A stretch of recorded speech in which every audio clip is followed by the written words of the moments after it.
Sir Paissan, Reverend Clergy, my colleagues, ladies and gentlemen, it's a great pleasure and honor to be with you to commemorate the Armenian Genocide. As Brad mentioned, I'm very fortunate to represent a very large and vibrant Armenian community. And one of the advantages that has given me is that over the years I've had the opportunity to talk to several survivors of the genocide, recipient witnesses of the genocide. And one recollection stands out foremost in my mind, and that was when I had the opportunity to attend the 100th birthday party of a survivor in Glendale, and had a chance to talk with him through his son, who was in his mid-70s. And this survivor had survived the forced march through the desert and eventually made his way to Baghdad, where he settled with his family.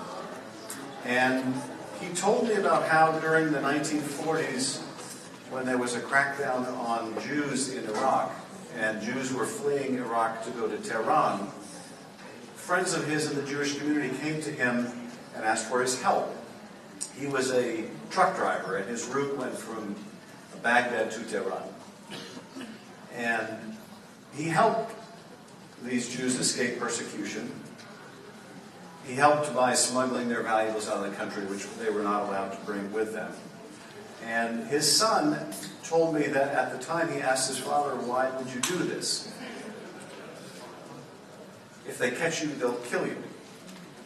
And the father explained at the time to his son, "These are good people, and we need to help them." And the father then explained to me that he thought that the work I was doing to recognize the genocide was God's way of repaying him. And that was very meaningful to me, as you might imagine. Our communities have a shared experience in suffering a genocide. Our communities have the common knowledge of the particular pain that comes from the denial of genocide. No one needs to explain to Jews or Armenians how hurtful it is when people deny genocide. It is a contemporary injury, and it is therefore so important that we not view this in its mere historical context, as important as that is, but as a present injury, a continuing injury, as something that Elie Wiesel described as a second killing. So there's a moral imperative here that should give us a sense of urgency about this. And so we press on, and we will press on until we are successful. That is our obligation. And while we do, we should not lose sight of another contemporary injury and contemporary danger, and that is the violence that is going on every day along the line of contact that families in Artsakh must face every day. The contemporary loss of life, the dehumanization of Armenians by Azeris, the same kind of dehumanization that can lead to genocide. That violence is an ever-present threat.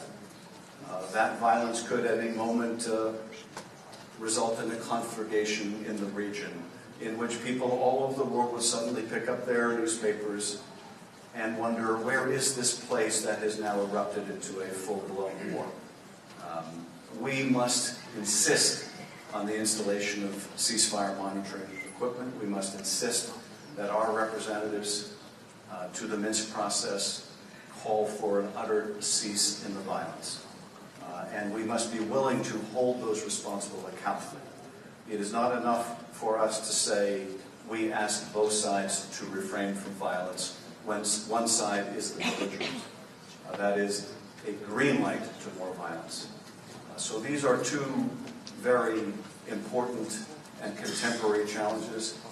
And I want to tell you just how grateful I am to represent such a fabulous community and diaspora, and how committed we are to success on both of these fronts. Thank you very much.